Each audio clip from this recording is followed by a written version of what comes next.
down the band with your left arm, hard to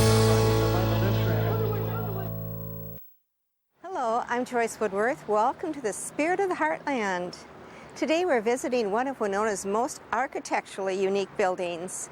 This stunningly beautiful Prairie School design bank on the corner of 3rd and Lafayette was almost torn down in the 1960s when Winona, along with many towns in the Midwest, was going through an urban renewal phase.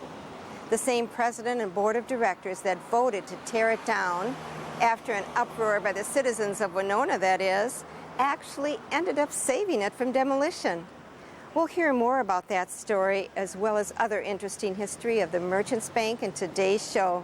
We'll also talk with current president, Mr. Rod Nelson, to learn about the bank in today's world.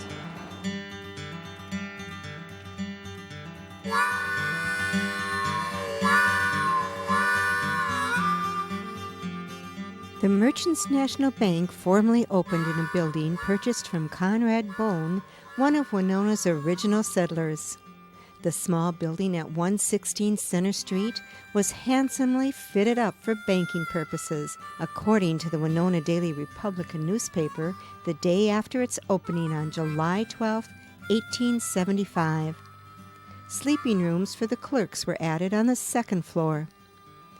4 years after the opening, Merchants National Bank was converted into a state bank and was known simply as Merchants Bank.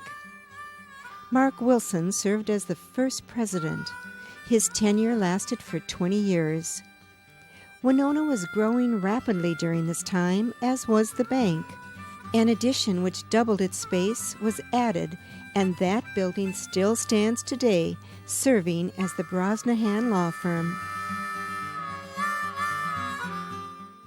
The building that stands next to today's law office houses the Blooming Grounds Coffee House. But originally that building housed Winona's post office and telegraph office.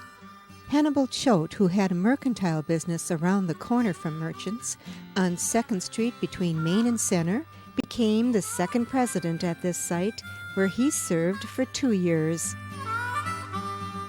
In 1892, another new bank came to Winona, the German-American Bank at 129 East 3rd Street. This building still stands today, looking a bit like a worn-out castle waiting for a new tenant. In fact, it once housed the Castle Dress Shop. It was designed by Winona's premier architect, C.G. Mayberry, in the same Richardson Romanesque style of the Winona County Courthouse and the Choate Building, which he also designed. In 1897, Merchants Bank left the building on Center Street and consolidated with the German bank, becoming known as Merchants Bank, Die Deutsche Bank. Keeping up with the times and taking care of the new accounts for all the immigrants settling here from Germany and Poland, arriving daily to work in the busy lumber mills of the era. Merchants was known as the German bank until World War I. Hannibal Choate resigned as president before the move to the German bank. He had a new building to attend to, across 3rd Street, the new department store known as Choate's. Currently owned by Steve and Lynn Hardart and known as Heart's Desire. E.D. Dyer served as the president in the new building until his death in 1905, at which time W.P. Terse became president. It was during his tenure the bank built the beautiful prairie-style structure we see today. This style of architecture was very progressive for the time.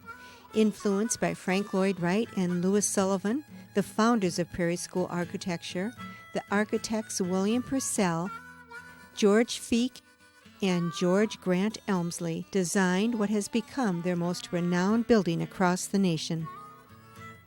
It is interesting to note that in 1907 they were actually contracted to build a bank for First National in Winona, but their design was rejected for a more classical design. This bank stood on the corner of 4th and Center and was torn down in the 1970s. The Merchants Bank building on 3rd and Lafayette began with a style of its own in 1911 with the innovative design of two architects. Purcell and Elmsley threw out the historical notion up to that point that a bank building should look like a Greek temple. Their premise was that a bank need not be rigid, formal, or lifeless, but dignified, functional, and economical. Known as organic architects, they came up with a design based on a style originated in America that showed off the vitality of the people of the area and served them well. The reflection of their Prairie School design is seen in the stained glass window. The colorful square at the center is the shape of the building itself. The two street sides, with the exception of the entrance on 3rd Street, actually mirror one another, with two matching piers holding up massive steel girders hidden underneath the brick facade. Over the main door, Purcell and Elmsley incorporated the American eagle, symbol of our American heritage, representing strength, power, and keenness of vision. The organic architects prided themselves in using materials native to the site of the building. The brick they used, called Roman brick, longer and thinner than most, was from a kiln in nearby Wisconsin. The eagle, as well as the other ornamentation on the outside of the building, is made from glazed and unglazed terracotta. Elmsley was a master of ornamental design, and with the help of talented artisans such as modeler Christian Schneider and window maker Edward Sheritz, who translated from Elmsley's graphic drawing to material form, we can enjoy the artful terracotta sculpture on the outside and the artistry in the stained glass on the inside. The two large curtains of stained glass windows also mirror one another on the west and south sides of the building. The geometric pattern actually depicts a stylized grain motif, which coincides with Purcell and Elmsley's attempt to relate with the agricultural theme of the area. Two beautiful murals were painted on the upper half of the walls opposite the windows. These agricultural and river scenes were painted by renowned artist Albert Fleury. Unfortunately, the river scene was destroyed in the remodel of 1972. The rural scene still remaining shows a scene from East Burns Valley behind Sugarloaf before it was quarried into the rock formation now seen as a Winona landmark. The colors in the mural are reflective of the colors in the stained glass windows. Working together, Purcell and Elmsley, along with George Feek, who wrote up the specifications of the structural details, the Prairie School architects designed Winona's Merchants Bank to become the model of America's bank. The doors opened to the public in 1912. H.E. Blair was elected president in 1916 following the death of Terse. He served for 5 years. The next president, S.A. Stephan, who served longer than any other president up to the present day, served from 1921 to 1943. He actually began as a cashier in 1897. The square building served the people well until 1927, when a 3-story addition was added on the north side. The original stained glass skylight, designed by Purcell and Elmsley, was removed and covered by a plaster ceiling. The tower of lights were removed and hanging lights were installed. Another vault was added, which contained safety deposit boxes for the customers. In 1944, 1 year after J.R. Chappell became president, Merchants Bank once again became Merchants National Bank and held that title until 2001, when again it stands as Merchants Bank. In the 1950s and 60s, several renovations took place. The hanging ceiling lights were removed and banks of fluorescent lights were installed. More teller stations were added and the teller windows were removed. The banking business was growing rapidly under Chappell's presidency and then from 1956 to 67 under G.M. Grable. However, the interior design was moving further and further away from Purcell and Elmsley's original plan. Then, in 1969, 3 years after Gordy Espy became president, the board of directors voted to tear the building down and build a more modern facility. The people of Winona were in an uproar, not to mention architects and historical preservationists from around the world. One woman threatened to bop Espy over the head with her umbrella if he didn't change his mind about tearing the beautiful Prairie School structure down. President Espy had met his match and knew it was time to concede. In turn, the management of the time set forth a remodeling that not only served the bank's needs, but turned back the hands of time, resurrected Purcell and Elmsley's original plans, and renovated the bank to what it looked like 45 years earlier. What an accomplishment this was! Starting with the ceiling and using Elmsley's original geometric design, Universal Studios of Winona recreated the stained glass skylight. This eye-catching square of glass above our head now hangs under the roof and is lit by artificial light behind it. The fluorescent lights were removed, bringing back the 10-foot brick columns with the 6-foot-high globe lights on top, matching Purcell and Elmsley's original sketches. Matching Roman brick needed for the remodel was searched for and actually found lying in a Pennsylvania brickyard that was going out of business. The check desks in the center of the room were rebuilt to Purcell and Elmsley's specifications, as were the lights that topped them. All the woodwork was stained the color Purcell and Elmsley intended, and the bank took on the architectural atmosphere it was meant to have. Gordon Espy and his board of directors became the heroes. Espy was awarded a Distinguished Citizen Certificate from the Winona County Historical Society for his contribution towards preserving a historic site. In 1975, the bank was put on the National Register of Historic Places. We're standing in the lobby here at Merchants with Sally Mogren, who is the Director of First Impressions. And you do make a first impression. People come in and they see your smiling face. Well, thank you, Joyce. So I'm assuming you take people on tours and you know a lot of the history of this place. Yes, and I job share with Lisa Ray Skalicki, and she and I both do tours for people when they come in. Sally, tell me about the safe that stands in the center of the bank.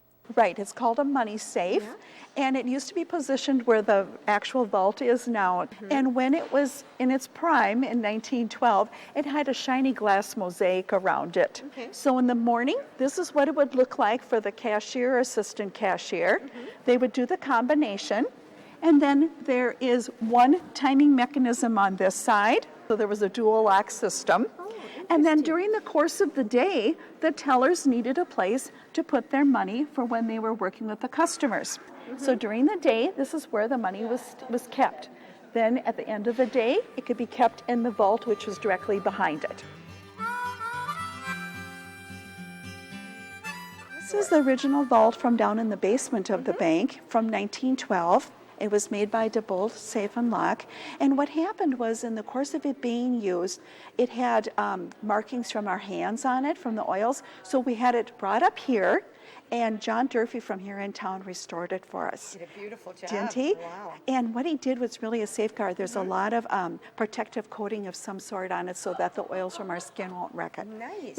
Well, what was it used for down in the Well, basement? it was used as an extra storage place for our customers, that when they would go away for a long duration of time from their homes, they had a safe and secure place to store their larger items.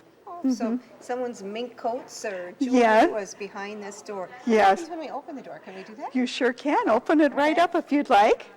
Ah, brick wall. But look at the inside. It's beautiful. And this is the same safe company that we still use. It's very exciting to know that they were in existence that long ago. Oh, it's fabulous. Well, thank you for sharing. You're all the welcome. story, Sally. Yeah, oh, anytime. I'm sitting here in the lobby with Dale Newcomb, who is the longest employee here at Merchants Bank, and I thought we'd get a little of his perspective of what the bank has changed into from when he started back in 1968, I believe, right? Wow, a long time ago. The changes in the building from 1968, of course, they've changed twice. They've expanded to the east twice, adding extra floors, extra offices, and all that kind of stuff. It's really a big change from what it was in 68 when I started. Dale, along with the city of Winona, has seen many changes on the outside of the bank. In fact, the whole city block is now occupied by Merchants Bank. Gordy Espy retired as president in 1985 when his vice president, Pete Rail, stepped up as president until 2000. During his tenure, the drive-up auto bank was built on the diagonal opposite of the block, where once stood the Amo Miller grocery store. President Rail was responsible for bringing the first automatic teller to the city. The last big change occurred in 2008 when the rest of the buildings on the block were torn down and a parking lot took their place.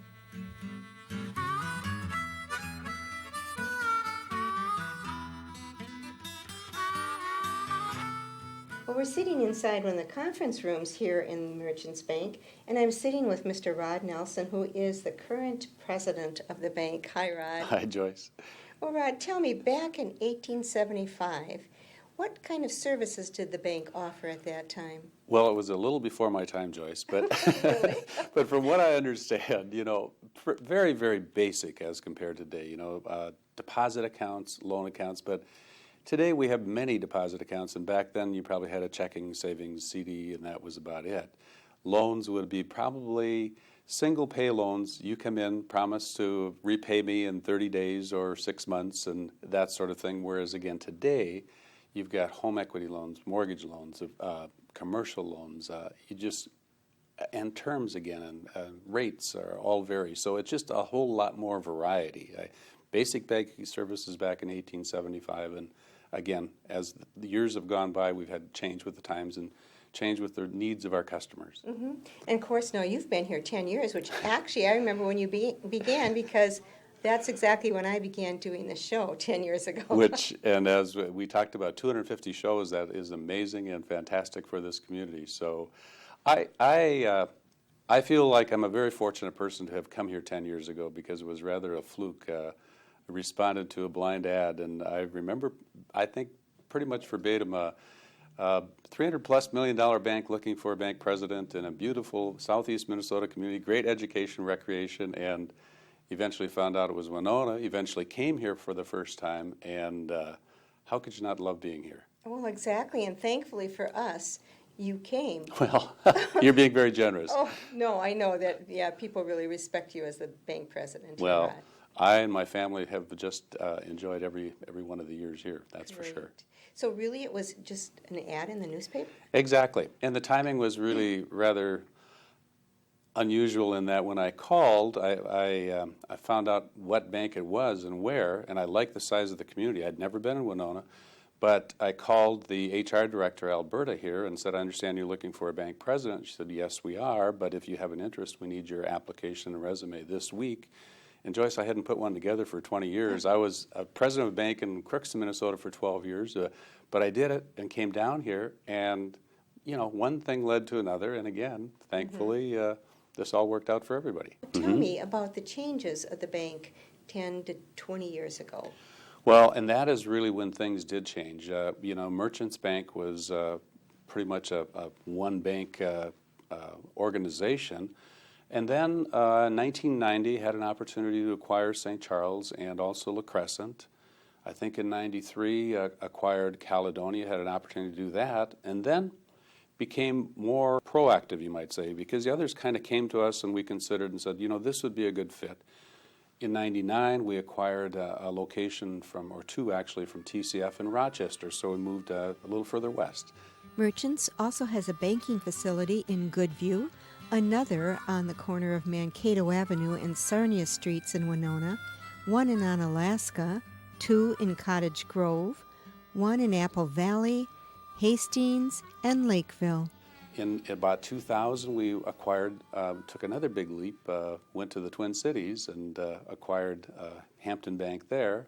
And the last acquisition was in 2007 when we acquired Cannon and Red Wing. And again, all combined to make a nice fit in southeast Minnesota, and it seems to be working very well. We treat each market as really a separate bank, you might say. Even though it's not legally separate, it is separate in the way that it's run. We believe in local presidents, local decision-making, local boards, because one of the things that we've found is that every community is unique, individual, and if you're going to be a true community bank, you have to respond to your community. One size does not fit all, and that's part of our philosophy and part of, I think, what has made Merchants successful over the years. Mm-hmm. Let's talk more about that holding company. Is it called the holding company now, and what does that all Merchants mean? Financial Group, and again, it's a legal entity formed, I think, in the late 80s, and allows you some opportunities to do maybe some borrowing if you want to do acquisitions. So it just is a legal entity that gives you more flexibility.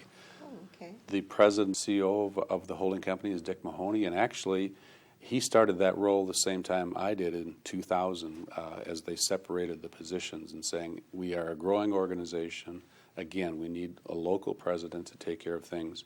We need someone who is to serve as president of the holding company as we keep expanding and going broader. Okay. So it's called the Financial Merchants Group? Financial Group. Okay. Is it sort of an umbrella It term is. for all of your entities It and is. all the other little towns? Yep, And, that's exactly Yeah. right.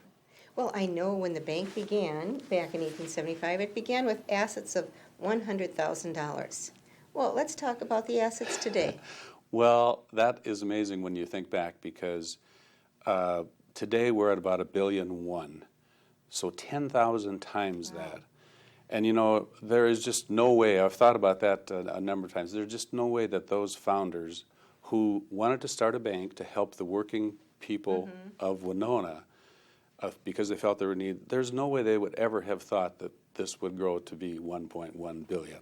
Well, I want to talk a little bit more about what you think makes this bank so successful. Well, for years, the motto of this organization has been the bank that service built. And we believe that to be as true today as when it was originated, and I'm not sure how many years ago that was, because people have many banks they can choose from, many financial institutions that offer bank-like services, so they have all kinds of choices. So we think our differentiating difference has to be what it was from the beginning, the bank that service built. And that again goes back to, you know, people who have the service attitude, taking care of customers individually, developing a relationship rather than, you know, you're a customer. No, I want you to be a friend, and we want to be a friend to you.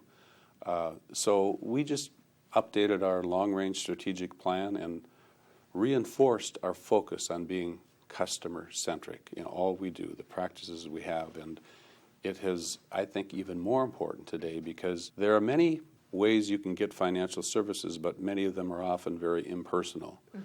And the thing that we do is we can help you with those financial services, but make it very personal. And so that continues to be the major focus for us. Sure. Now, you are in this very interesting building, very school. People come from all over, I'm sure, to gaze at the building, people who are studying architecture, just anyone, because the building is outstanding. What's it like for you to be in this building and be a part of that history? Well, it's fun to walk in every day, and particularly if the sun is shining, and through those windows, I mean, it is just, it's a delight. But you talked about those visitors, and again, people with a background and interest in architecture, particularly in the summer, we get a lot more. It's so fun to listen to their enthusiasm about, wow, look at this, and you know, just that we get to hear that and kind of live their experience a little bit. Wow. And what do you think of that board of directors back in the 1960s that almost tore it down? What do you think of that whole? Well, you know, as I've read that story, it's rather interesting because, you know, there's always many times there's a need or a desire to tear down old buildings. And that board, as you know, the community kind of went on a little uprising and said, no, you can't do that. And being a good community banking board, they listened to their community and did the right thing. And so I'm, as you are, very, very pleased that, again, they took the community approach. This isn't just about us, but we do have to think about the history that we have here and how important this is to Winona. Sure. Let's talk now about the vision of the bank. What is the vision? Well, for us, we want to be the best community banking organization in this region. And, you know, we look at community banking, again, as that personal relationship, but also our desire to be one of the very best community citizens. And, you know, yesterday the Chamber had business awards, and we were nominated for our community citizenship and recognized for our business gives. And we believe we should do that because if we make an investment in this community, we know that ultimately it'll come back and that we are all in this together. And so that is our vision, to provide, you know, personalized banking services in every community we're in, and to expand as we see opportunities in this region. All right, that's a great goal, great vision. Well, all we have to do is execute, right? Well, thank you, Rod, for all your wonderful insights and telling us all about the bank and sharing the story of the bank. Well, it's my pleasure, and I appreciate the opportunity. And again, I thank you for the good work you do. Again, the fact that these things go on into our history, again, is, I think, going to be great down the road for other generations as well. So, I hope so. you bet. Thanks for joining me here today at Merchants Bank, which is definitely one of Winona's architectural jewels, as well as Purcell and Elmsley's most famous bank building. I'm Joyce Woodworth. Please join me again next week. Until then, enjoy the spirit of the Heartland.